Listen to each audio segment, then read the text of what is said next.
This is the SF Productions Podcast Network.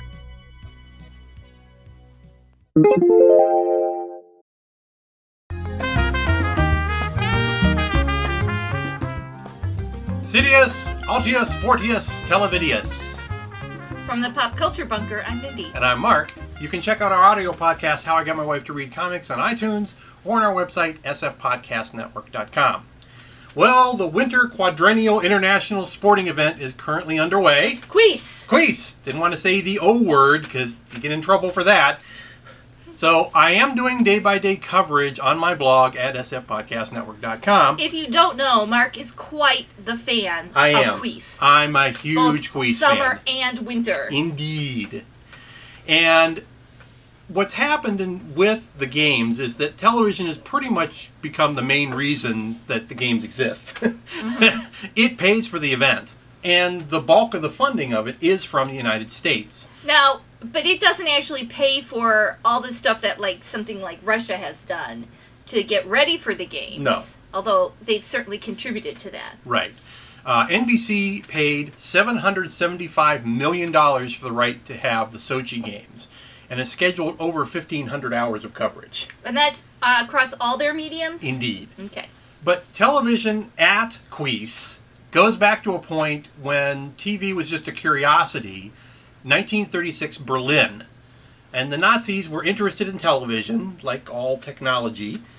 And so they set up what they called television parlors for public viewing.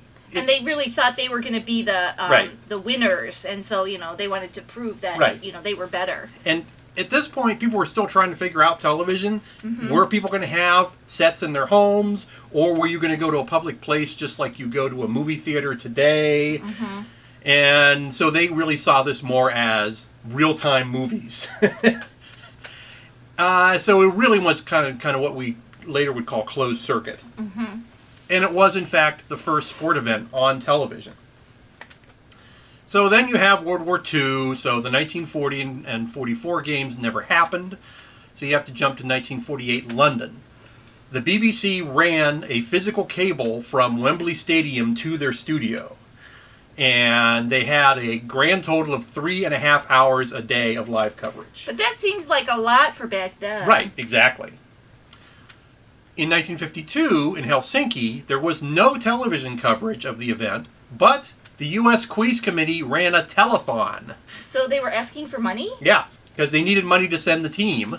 And apparently they had not figured out the idea of sponsors yet. And so it was 14.5 hours on CBS and NBC at the same time. Wow. Huge stars were on it, big stars at the time. Hope and Crosby, Abbott and Costello, Bogart and Monroe, Burns and Allen, and Martin and Lewis. And they raised a grand total of $310,000 for the team. Which, again, is a lot for then. For 1952. Yes. Again, 1956, no television coverage for the U.S. Where were the... Oh, I'm sorry. Where was Quiz that year? I don't know off the top of my head, actually. But we go to 1960 in Squaw Valley. This was a winter game. This was the first official where it was shown in the U.S. Mm-hmm. And CBS paid just $50,000 for the rights. Walter Cronkite hosted. And at one point, officials asked if they could see tape that they had of a skiing event. This was the dawn of instant replay. Ooh. This is the first use of instant replay. 1960 in Rome, the Summer Games, CBS paid $394,000 for 20 hours of coverage. Jim McKay hosted. There's no satellites. Squaw Valley was in the U.S. Yeah, so but they could... Rome, there's no satellites, so tapes were flown across the Atlantic to a mobile unit at the airport. Oh, and that's where they broadcast from. CBS wouldn't have coverage of the games again until 1992. 1964 in Tokyo, these are the Summer Games, NBC paid $1.5 million. Now, who is they paying this money to? The international... Indeed. Okay. And it was, in fact, the first via satellite, and it was the first satellite broadcast over the Pacific. Jim McKay hosted because he moved from CBS to NBC. Particularly to do quiz. Indeed. So then we go to 1964 in Innsbruck, the Winter Games. This is where ABC began its long run of quiz.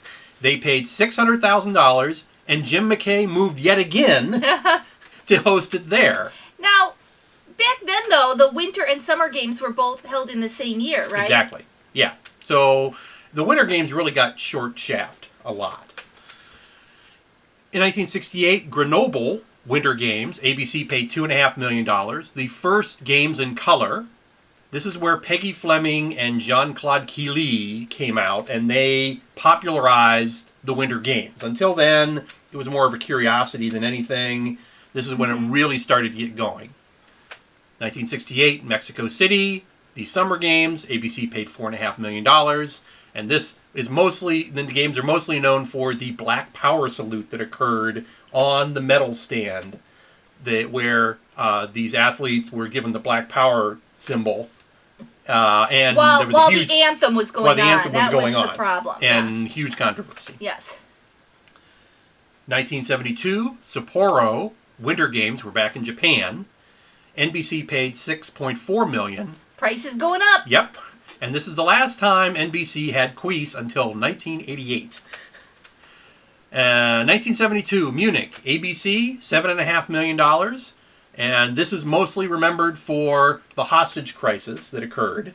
And so Jim McKay, Howard Cosell, and Peter Jennings covered that event as a news event. That's probably the first one I remember watching. Basically.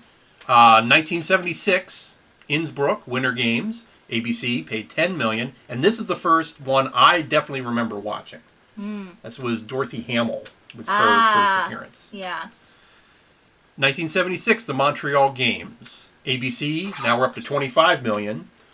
It was a huge loss for the city. They threw a huge amount of money into it, and they never got their money back. Well, at this point, their cities are really starting to compete for more, and promising to build these great big stadiums or venues for the events, hoping to get something back from them. Right. 1980, Lake Placid, the Winter Games. ABC paid $5.5 million. And this is when the Miracle on Ice occurred. Do you believe in miracles? 1980, Moscow.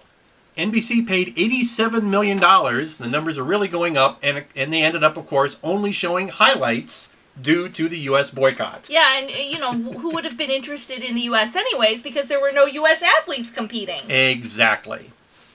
1984, Sarajevo, Winter Games. ABC paid $91 million. And, of course, this was later a war zone. It was so sad to watch later when they were talking about, this was now is going on in this Olympic venue. It's now a war and battle. Right, and they were actually using and the luge track was being used for, for basically protecting themselves in kind of like these trenches for the war. It was terrible. 1984, Los Angeles Games. ABC, now we're up to $300 million.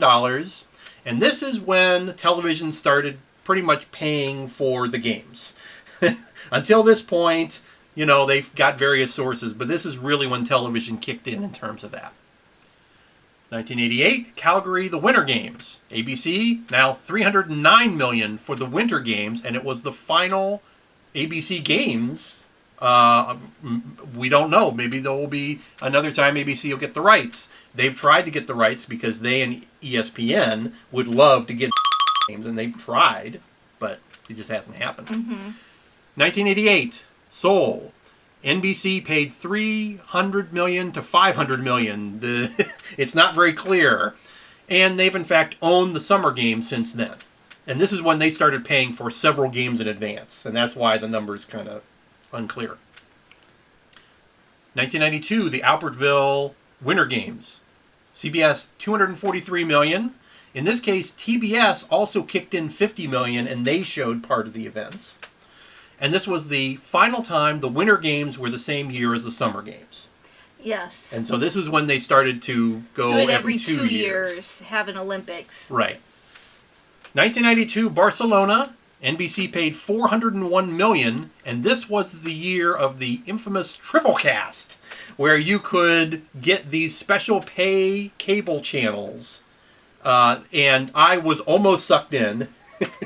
But at the last second, I went, nope, I'm not going to do it. Because it was very expensive. And there were literally 3 different channels. And this is in the days when there weren't 500 channels. Mm-hmm. You know, this was a major investment. Well, and there was no internet streaming or... Exactly. And so NBC lost their shirt on that. 1994 Lilyhammer Games, Winter Games. CBS paid $300 million, and this was the year of the Tanya Harding scandal. And this is when the Winter Games became huge because they were like, oh, we now are going to build up this drama between the figure skaters. Nancy Kerrigan and Yes. Tanya Harding. Right. And Tanya Harding, her skate lace broke, and she skated up to the judges in tears. Right. It was like, Just ready-made for television. 1996 Atlanta. NBC paid $456 million, and this was the point where they paid $4.5 billion for the Summer Games through 2008. Ugh. And this also the year of the Olympic Park bombing. Mm-hmm. So that was what mostly that's remembered for. 2000 the Sydney Games. NBC $705 million. And began using the cable channels they owned at that point, because after the triple cast fiasco, they now had other channels, and they started putting them across the various networks of NBC, as they keep saying. Mm-hmm. 2002, Salt Lake City Winter Games, NBC $545 million. NBC becomes the official Queese network at that point.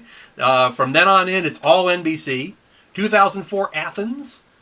NBC $793 million. 2006 the Torino Winter Games. NBC paid $606 million. 2008 Beijing. NBC paid $894 million, and this is the first time there was live internet streaming because really it was the first time it was practical. And then you could see events live from Beijing, which you wouldn't have seen otherwise because Right. it's on the other side of the world. Exactly. 2010 Vancouver Games. NBC paid $820 million and supposedly lost $250 million on that. Yeah. 2012 London. NBC, this is the first time it goes past $1 billion, $1.18 billion for the rights to that. NBC has paid $4.38 billion now for all Queese through 2020.